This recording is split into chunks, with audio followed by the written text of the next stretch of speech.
पाठ 1 भाषा तथा भाषा के रूप, लैंग्वेज एंड इट्स फॉर्म्स।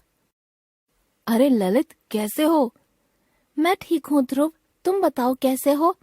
मैं भी ठीक हूँ। क्या तुमने क्लास टेस्ट की तैयारी कर ली है? Class test? कौन सा? अरे तुम्हें नहीं पता, कल गणित का टेस्ट है। अध्यापिका जी ने आज सुबह ही व्हाट्सएप ग्रुप पर संदेश भेजा था। ओह, मोबाइल फोन मेरे छोटे भाई के पास था, उसने मुझे बताया ही नहीं।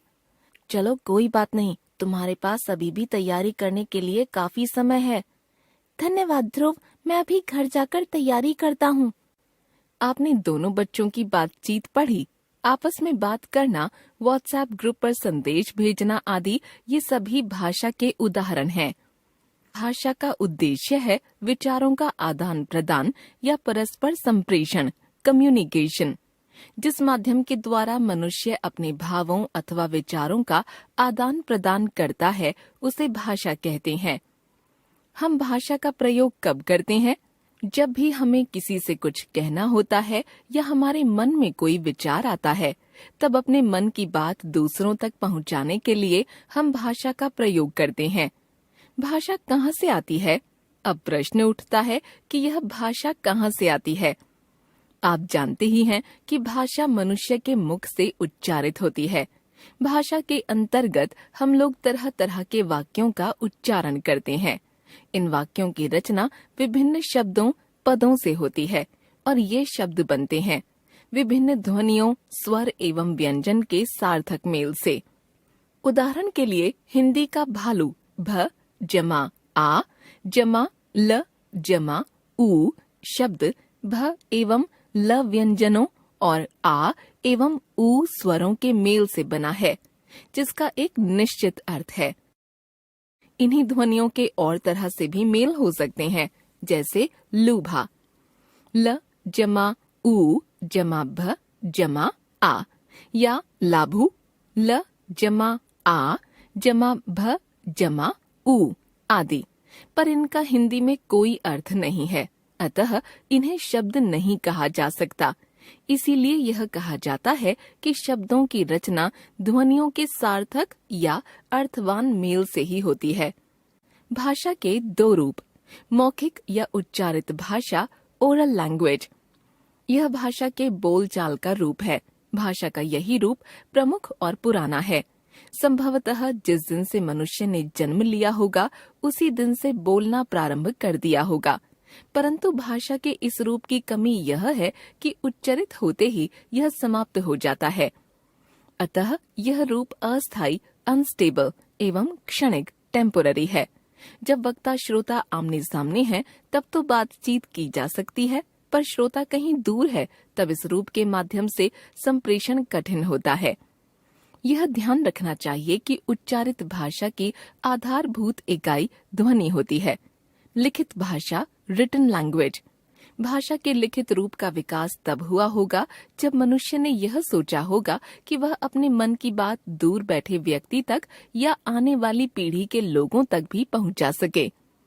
इस कार्य के लिए मौखिक भाषा की ध्वनियों के लिए तरह तरह की आकृति वाले लिखित चिन्ह विकसित किए गए होंगे।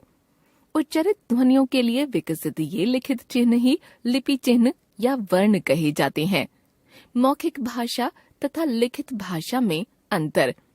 मौखिक भाषा, यह भाषा का प्राचीनतम रूप है। यह भाषा का अस्थायी रूप है। यह रूप उच्चारित होते ही समाप्त हो जाता है। इसे व्यक्ति बिना प्रयास के स्वतः सीख लेता है। यह भाषा का प्रधान रूप है। इस रूप की आधारभूत इकाई ध्वनि है। लिखित भाषा, यह रूप बहुत बाद में विकसित हुआ। यह भाषा का स्थायी रूप है। यह दीर्घ काल तक बना रह सकता है।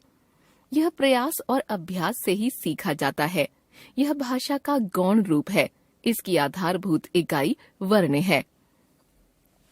लिपि या लेखन व्यवस्था। हम यह बता चुके हैं कि मौखिक या उच्चरित भाषा को स्थायी रूप देने के लिए लिखित भाषा का विकास हुआ। प्रत्येक ध्वनि के लिए लिखित चिन्ह या वर्ण बनाए गए। वर्णों के लेखन को लिपि कहा गया। वास्तव में लिपि ध्वनियों को लिखकर प्रस्तुत करने का एक ढंग है। ध्यान रखिए, भाषा की ध्वनियों को लिखित रूप में प्रकट करने के लिए निश्चित किए गए चिन्हों वर्णों को लिपि कहते हैं। संसार में अनेक भाषाएं हैं और उनको लिखने के लिए अनेक लिपियां। आप जानते ही हैं कि हिंदी, मराठी, नेपाली, बोडो, संस्कृत आदि अनेक भाषाएं देवनागरी लिपि में लिखी जाती हैं। अंग्रेजी, फ्रेंच, जर्मन, पोलिश आदि भाषाएं रोमन लिपि में लिखी जाती हैं। वैसे किसी भी भाषा को किसी भी लिपि में लिखा जा सकता है। नीचे दी गई तालिका में कुछ प्रमुख भाषाओं और उनकी लिपियों के नाम दिए जा रहे हैं। भाषाएं, लिपियां: हिंदी, संस्कृत, मराठी, नेपाली, बोडो आदि देवनागरी। अंग्रेजी, French, German, Spanish, Italian, Polish आदि रोमन। पंजाबी, गुरमुखी, गुजराती, गुजराती।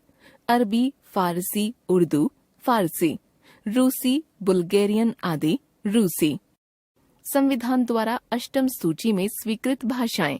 भारतीय संविधान में अष्टम सूची के अंतर्गत निम्नलिखित 22 भाषाओं को स्वीकृति प्रदान की गई है: असमिया, बांग्ला, बोडो, डोगरी, गुजराती, हिंदी, कन्नड़, कश्मीरी, कोंकणी, मराठी, मलयालम, मणिपुरी, मैथिली, नेपाली, उड़िया, पंजाबी, संस्कृत, संथाली, सिंधी, तमिल, तेलुगु तथा उर्दू।